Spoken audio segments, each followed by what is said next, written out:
puspita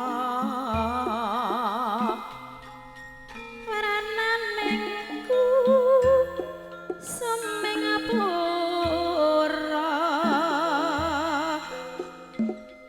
kenes kones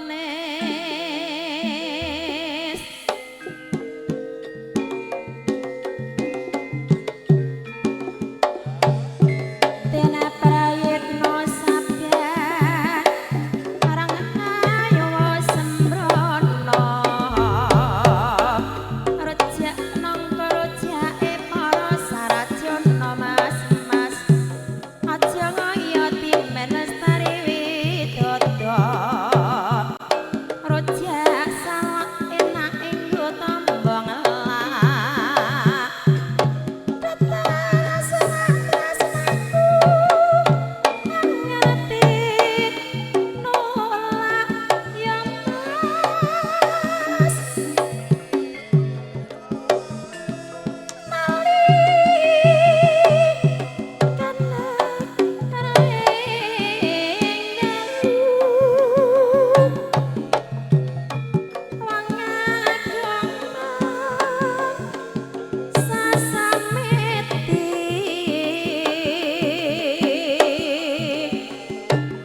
sado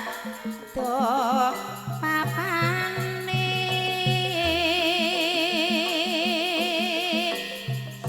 katon sesawangan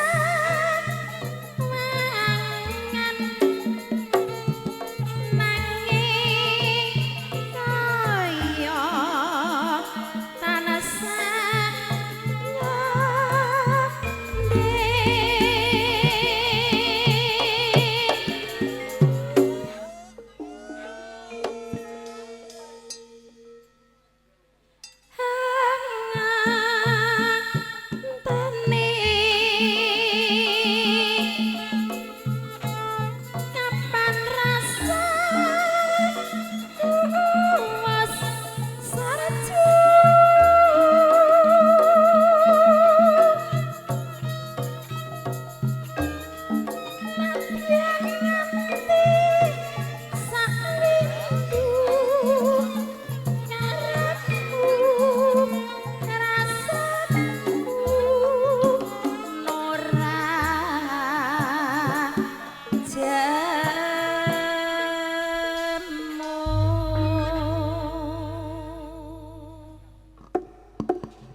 rinenggo kahormatan ingkang tanpa upami ngaturi sugeng siang saha sugeng pepanggihan kalian keluarga ageng sandiwara ketoprak Wahyu Manggolo ingkang dipun pimpin panjenenganipun Bapak Mogol kanthi alamat Desa Tanjung Sari Kecamatan Jakenan Kabupaten Pati Bumi Minatani keparengga ing siang meniku keluarga ageng sandiwara ketoprak Wahyu Manggolo badhe nedahaken salah satunggal cariyos pamundutan saking Bapak Hameng Gugati ingkang mawi era-eran lairipun Joko Umbaran seri perangan Kebu Marcuet Kembar dalang sarta pedapuk katindakan Roko Mas Anom Suharyanto Dewan Sutradara katindakan Roko Mas Aji Soko Asisten Sutradara katindakan Adi Mas Eko Pranoto Ewon Dini Pangeprak ingkang dipun tindakaken Bapak Suhardi. Saderenge pagelaran kita kawiwitan keparenga badhe kula aturaken para paraga ingkang maragani cariyos ing siang menika. Kulir sepisan gambaraken wonten ing Kadipaten Granti. Hadipati Bandar Subali ing siang menika kaparagani Roko Mas Judek Prakoso Garwo Jinggowati kaparagani Nimas Meni Widyawati Patih Bandar Pati kaparagani Adimas Abi Rojali Ewon dene prajurit katindakan seniman bagus Wahyu Manggolo gelir salajipun wonten ing Kraton Mojopahit Prabu Bromartunjung ing siang menika kaparagani Roko Mas Anom Suharyanto Patih Maudoro kaparagani Raka Mas Aji Soko Temenggung Haryo Jejetan kaparagani Adimas Eko Pranoto ewondene prajurit katindakan seniman bagus Wahyu Manggolo kelir salajipun wonten ing desa Gambir Seketi Ki Ajar Pamengger kaparagani Bapak Begek Ariwarsito mercuati kaparagani Mbak Ayu Sri Poncowati Joko Mercu utawi Kebo Marcuet ing siang menika kaparagani Raka Mas Andi Prasetyo Sumarni kaparagani Nimas Tata Wulandari Wiro kaparagani Adimas Kundi Asmoro ewondene Brojo kaparagani Adimas Arifin Siregar Joko Umbaran ing siang menika kaparagani Adimas Bagong Sutresno Joko Pujan kaparagani Adimas Riko Saputro Dayon Bapak Tulkiem kaparagani Raka Mas Dedek Wibisono ewondene Kebo Marcuet palsu ing siang menika kaparagani Raka Mas Sabar Sugianto Nilamati kaparagani Dimas Puput Jarmiati ewondene Nilamsari ing siang menika kaparagani Dimas Diah Maharani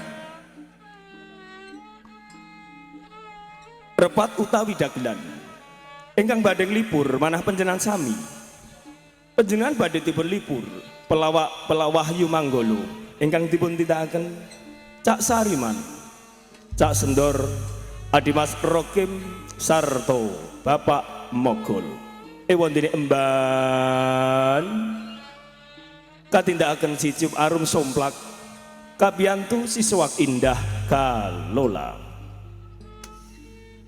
menggah mengaten para kadang baksa sutresna budaya para paraga ingkang maragani cariyos ing siang menika kita sagotrah saking keluarga ageng paguyuban Ketoprak Wahyu Manggolo namung ngaturaken sugeng lenggah sugeng habirsani ngantos titi paripurnanipun pagelaran usana sugeng habirsani nuwun nuwun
tansah direksa tamana sedaya alaka nyamping sida bakti sida mulya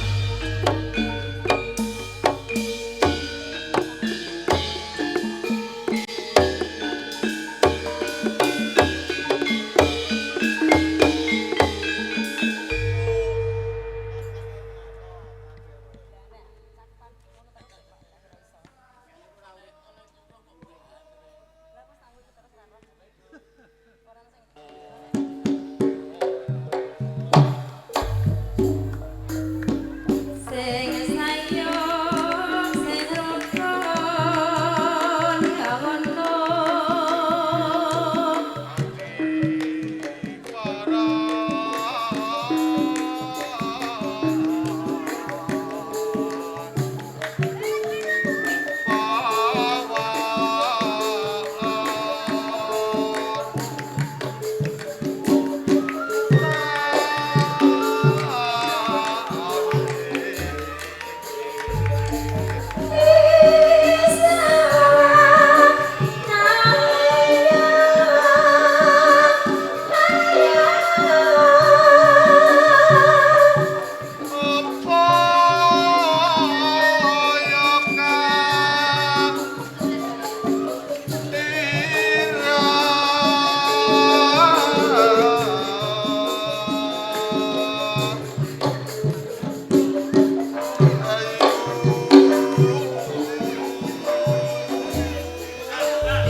kabeh prajurit ing Kabupaten Nganjuk.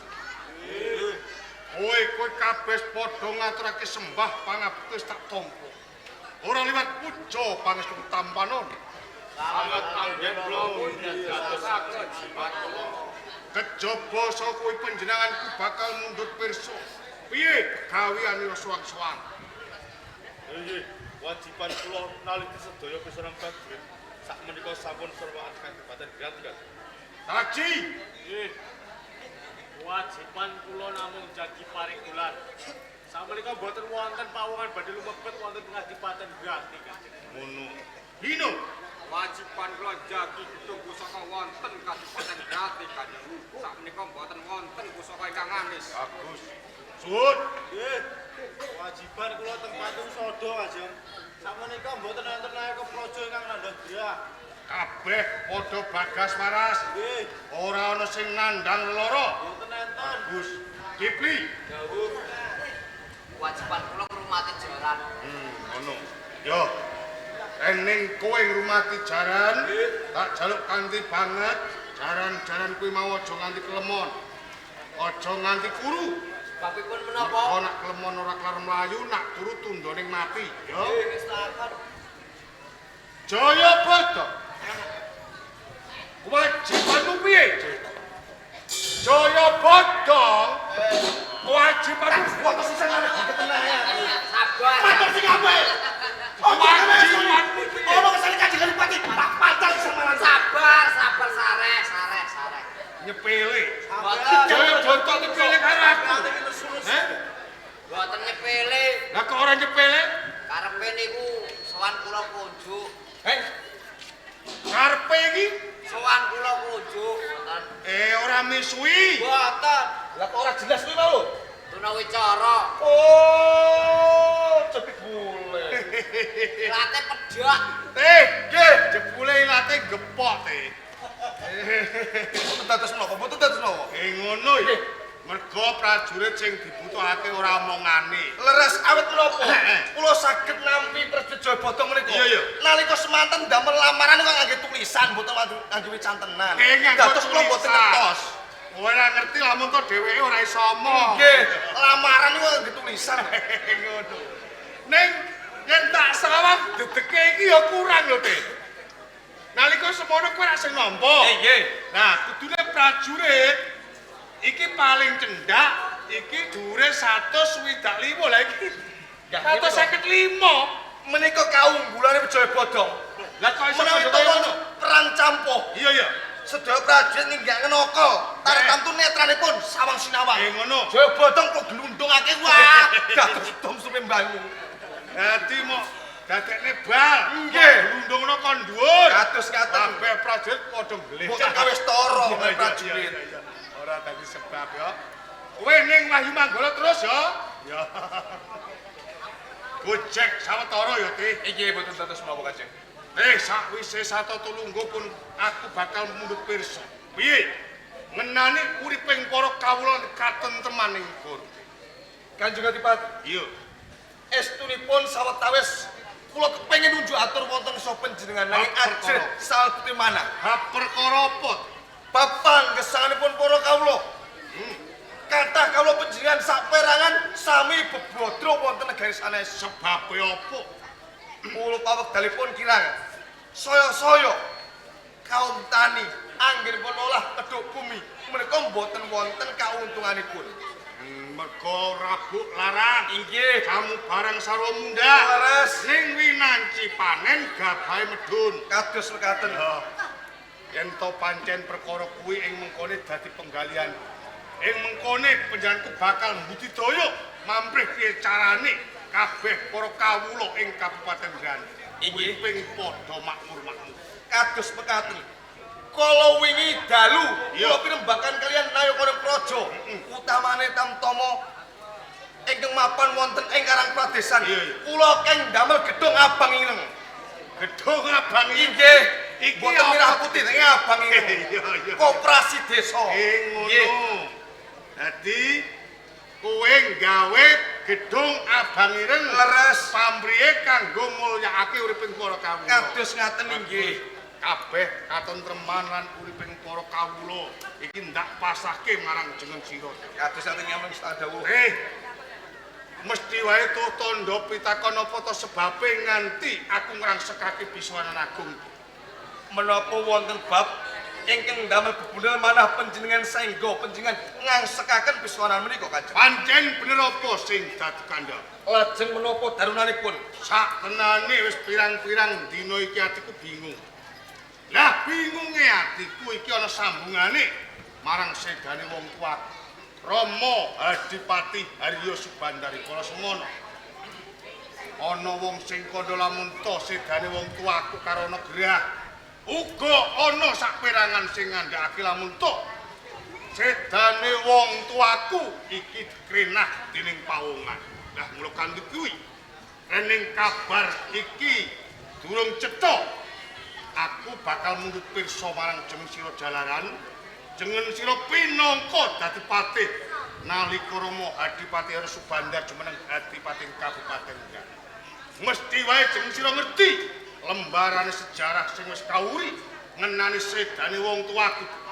Mula kanthi kuwi tak jaluk kanthi banget gelemo jeneng sira ndongeng sawetara. Mboten dados menapa. Iya. Kanjeng Adipati.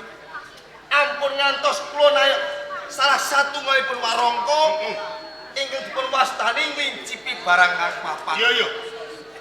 Estunipun rikala Majapahit wonten dahulu ingkang dipun tuwuhaken lembu culung saking Tunggarana. Iya.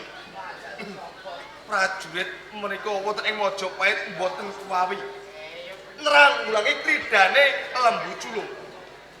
Ngantos Sinun Prabu Brawatunjung milih salah satunggalipun Nayaka Praja nggih saka guru dados senopati perang. Dur sapa sing kapilih kuwi mau teh? Mboten wonten sanes ingkang Rama Adipati Harusubandar. Iya. Kelampahan campuh perang lembu culung saged dipun percaya dening Kanjeng Adipati Harusubandar. Lembu culung lakon dipateni marang wong tua. Inggih, Mesti wae wong tuaku mergo gedhe labuh-labete nampa nugraha medhite. mestine kemawon kados Iya. mengat nanging emanipun Emane kepiye? ganjaran saking Sinuhun Prabu Brawatunjung boten enggal-enggal kapasrahaken kalian ingkang Rama Adipati Harusubandar. Iya. Tahun tambah tahun boten wonten pepuntenipun ngantos ingkang Rama minggah wonten ing negari Majapahit kapurih nagih janji. Iya. Mergawe dilakoni karing opahe kok dadak ngenteni. Boten tinampi sedaya utuk aturipun Harusubandar wonten ing Majapahit malah dipun dakwa nunggak semi kalian lembu culung.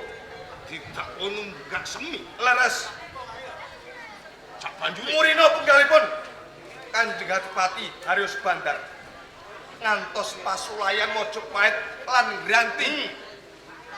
Kelampahan Sudarmo panjenengan kacepeng kapikut jam 8 enjang kagantung wonten ing Majapahit.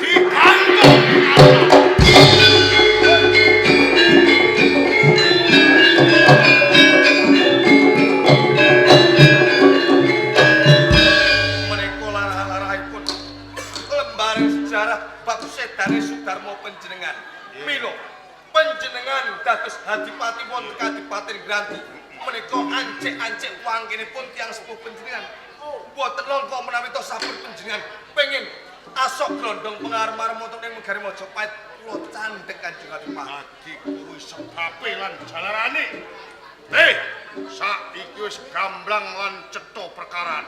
Wong tuaku mati mergo renah karo wong-wong Majapahit. Lha kanthi kuwi jeneng aku anak lanang kaya ana ketembungan anak lanang kudu bisa mikul dhuwur mendem jero marang asmane wong tuwa. Mula kanthi kuwi teh kanggo dadakan perkara dina iki aku balen.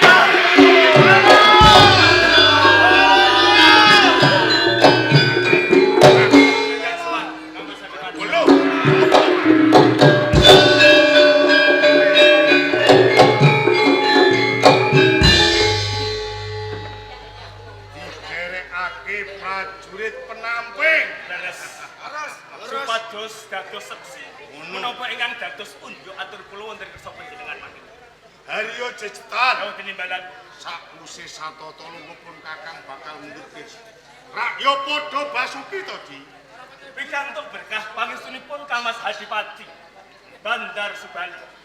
Lampah kula saking kraton Majapahit Iya. ngantos minggah wonten ambale pendhaki Kadipaten Ngranti datan Nemai Rupi. Namung boten kata lumen sembah kula katur wonten ing panjenengan. Ya wis tak tampa liwat puja pangestunipun kakang Tampanon. Mugi-mugi hamimbui kegiatan saklebetipun kula dados Nayaka Praja wonten ing Kraton Majapahit. Prajurit penamping. Nggih. Rakya padha basuki. Pikantuk pangestu panjenengan. Boten wonten alangan setunggal menapa. Bagus. Namung kula ngaturaken pangabekti ibu-ibu. Iya. Semanten ugi kula ngaturaken sembah bekti mugi Wis kunjuk. tak tampa lungguh sing prayoga. Wis tak dawuh. Yayi, Haryo Jejetan. Kang Mas Adipati Bandar Subali. Sakpenane nggonmu munggah ing pendopo Kabupaten Ngranti. Iki gawe kaget ing ati. Kabeh kuwi mau tindak ngelengake apa pancen ana wigat.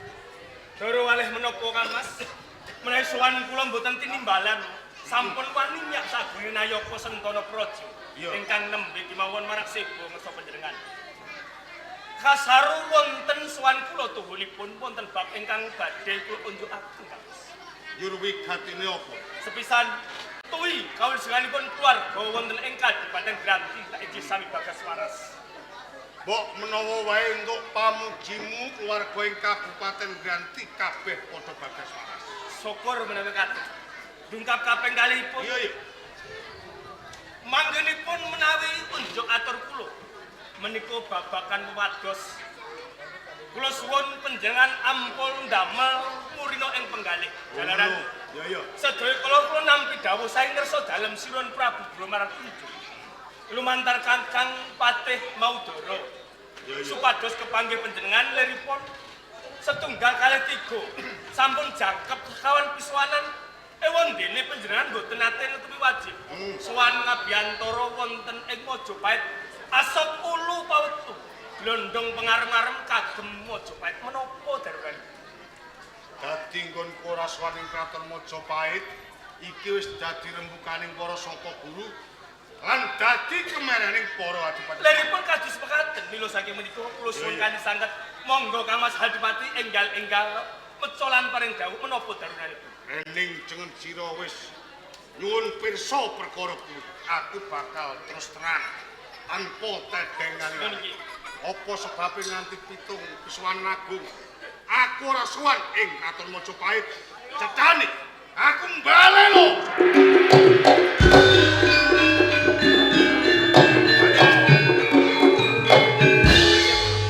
Kae ana balaku. Oh, sing kuyung mbale lho.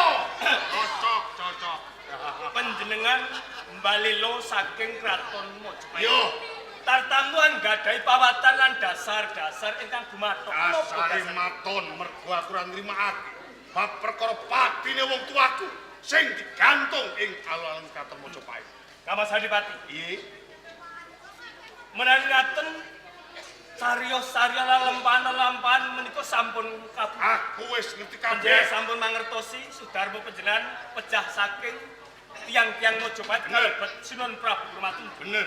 Tenanipun ngantos panjenengan kalenggahaken pinangka Adipati wonten ing Kadipaten Granti menika supados saged nambal rengkaipun manah panjenengan ingkang rikala semanten sudarma panjenengan dipun pancung wonten alun-alun supados lelampahan menika mboten tundan-tun dan monggo kula suwun penggalih langkung rumiyin sakderengipun panjenengan jumangkah badhe mbalelo saking Majapahit. Ya kuwi licike wong-wong Majapahit. Sakwise wong tuaku digantung ing alun-alun, aku didadekake Adipati Kabupaten Granti pamriye keng supaya aku iki ora ucek-ucek bab perkara patine wong tuaku. Nanging sedaya kala ageng malimir-manipun Sinuhun Prabu Bromartunjuk dhateng panjenengan Kangmas Adipati. Mila saking Yo. sepisan malih kula suwun kanthi sanget supados mangkenipun mboten dumados perang antawisipun Granti lan Majapahit.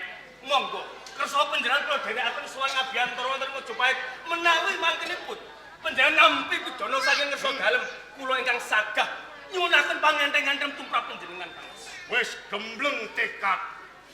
Taonono windono aku ora bakal sowan ing Kraton Majapahit. Cetha panjenengan boten kersa sowan. Yo. Mas, kula menika duta utawi utusan saking Praja Majapahit. Yo. Menawi bab kapribaden panjenengan sambungaken kalian negari tartamtu mboten badhe ndamel tentrem. Karep. Mila sae meniku. Menawi panjenengan boten kersa sowan ngabiyantara wonten Majapahit. Yo. Badhe kula rubah. Iya,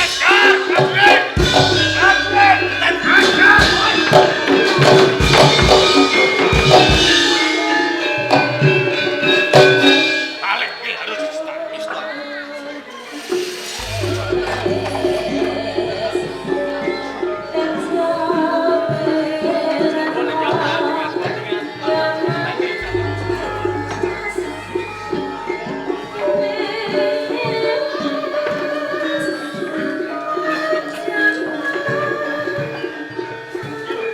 Thank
jecetan. Tendane aku wis tanggap ning Sasmito.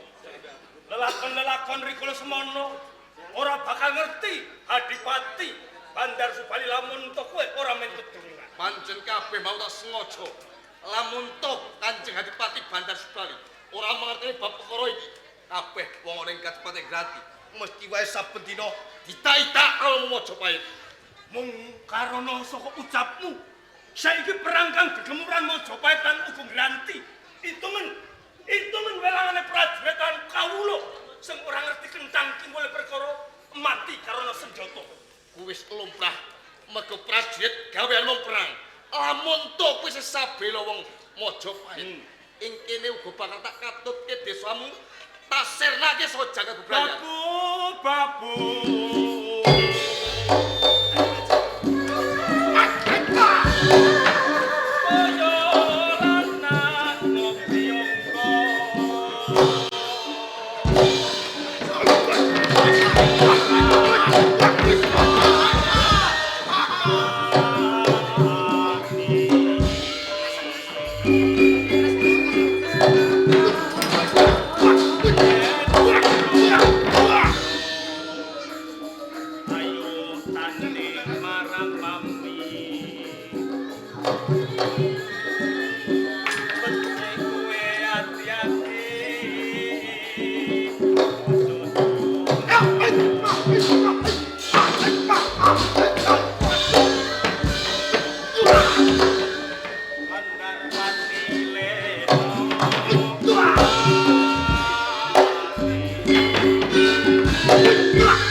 Bali ana ing Granti.